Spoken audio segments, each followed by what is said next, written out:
What experience are these people having? Now look at this worker here. He's having an entirely different experience to those three people walking before him. And those three people walking before him are all having an entirely different experience. Even though they're in this same environment, without thinking too hard about it, people could say, well, they're all experiencing the same thing. But that's a real generalisation, isn't it? They're not experiencing the same thing. They're not noticing the same things. They don't understand the same things. They're not perceiving the same things. Perception. So if we say, what is the sun to somebody? They say, well, it's a star.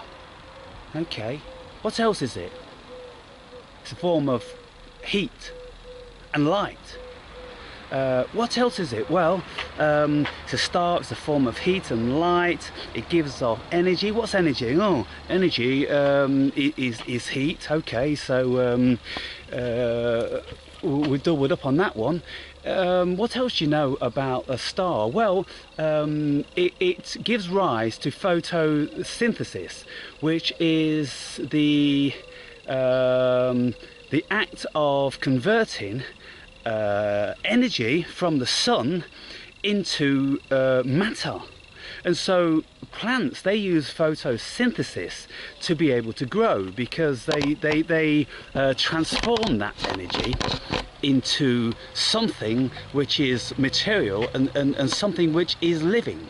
And so it's a beautiful thing. And so from the sun then, you say, what's the sun? Well, the sun is a star, it's energy, it's light, but also, you see, it's life. Because without the sun and without the photosynthesis making manifest within certain other elements, then there would be no life. And so what is the sun definitively? Well, the sun is kind of like it's a nuclear reactor. There's a nuclear fission going on within it, and that's very complicated science.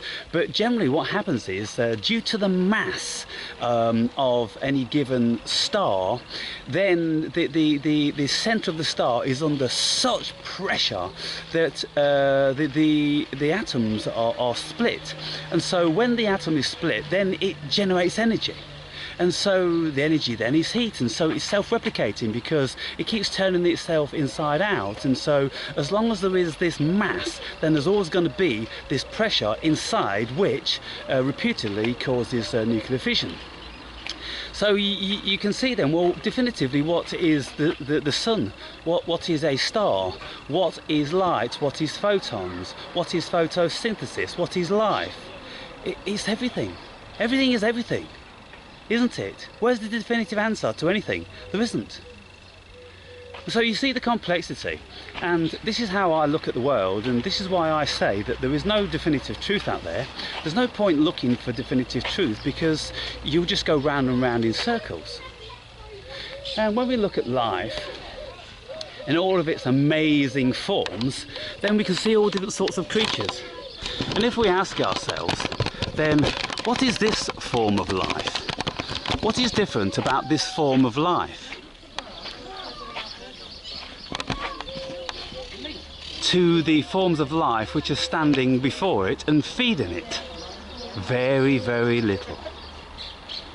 They all need the sun to create them. They all need the nutrients of the earth, which have been photosynthesized.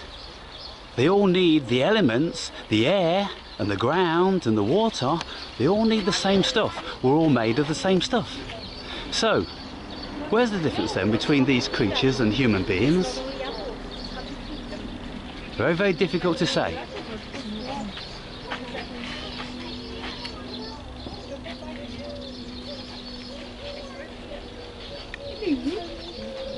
Looks like you've had enough, your mouth's slobbering. You speak English? Yeah. Can I ask you what you're experiencing here?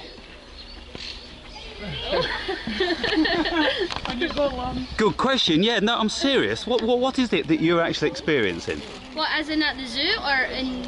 Well, here now, In the gym. this very moment. I mean, it's something you never get to do ever, is to actually touch a giraffe, I suppose. Yeah, so you're experiencing touching the giraffe. Yes. Are you feeling anything about this experience? It's cool. I mean, I don't think any of my friends can say that they've done it. No. Okay, so you're doing something that's quite Unique. original, quite Unique's the unique. word for it. Yeah. And how does it make you feel inside? Good. Makes you feel good. Yeah. And I want to feed the baby ones because the big one keeps eating. And why does it make you feel good? Just because it's something that I'll be able to tell a story of. I'll be able Okay. to say I did that. That was pretty cool. So is there anything else why it makes you feel good? I don't know. It's a family thing as well. It's something I'm experiencing with my family. What about the fact that it's sort of like it gives you a connection with nature? Are you feeling that? Maybe. Now that you've mentioned it, I suppose I could think about it, but I wouldn't have until you said it. Yeah, so predominantly you're looking at it so you can tell somebody else. Yeah. So you can take a photo and maybe Facebook it to somebody else. Not Facebook, but probably Instagram. Right, something like that. Okay, brilliant. You see, what I'm doing is I'm a philosopher of a sort, and I like to ask people how they're experiencing the world. I mean, can I ask you? Can I ask you how you're experiencing it? Just in general. Yeah, in general. Ventura or just... No, just this experience here now. What you actually are seeing. Apart from a giraffe. A giraffe. Okay, is there anything else that you're really seeing? It's just good. It's one with nature, isn't it? Yeah. Do you look closely to see how it's made? You look at their bodies and you look at how they are, because you're not usually this close up to them. Yeah. And so what do you discern when you look at these animals then? What information do you abstract?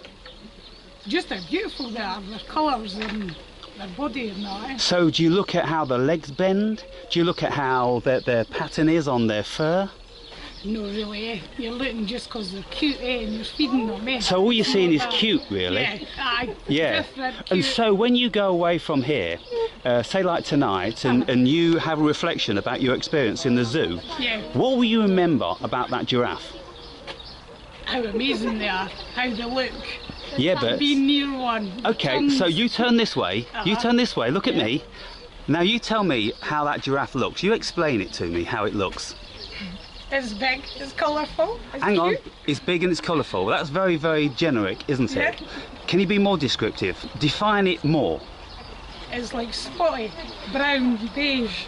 Spotty, brown and beige, okay. So what's the fur texture like, do you think? Soft, but not like a cat, it's like close fur. Have you touched it? Yes, And what did it feel like then? fluffy. Fluffy? Did it not feel velvety or a little bit like carpet or something like this? I've never really thought about it. No. Isn't it funny how we don't think about things? And Watch it, I was trying to eat your head. Right, you don't think of that intensely when you're in the moment, but after the moment you think of it more. Yeah, okay. And so when I look at creatures like this, I really try to absorb as much as I possibly can about everything about it. The shape of it, the texture of it, how it moves, and the smell of it, and everything. And I've discovered that it's really, really difficult to retain this information. When you're looking at it, it's kind of like, oh, I perceive certain things about this creature, but when I turn around, and if I try to replicate it in my mind, very difficult to do.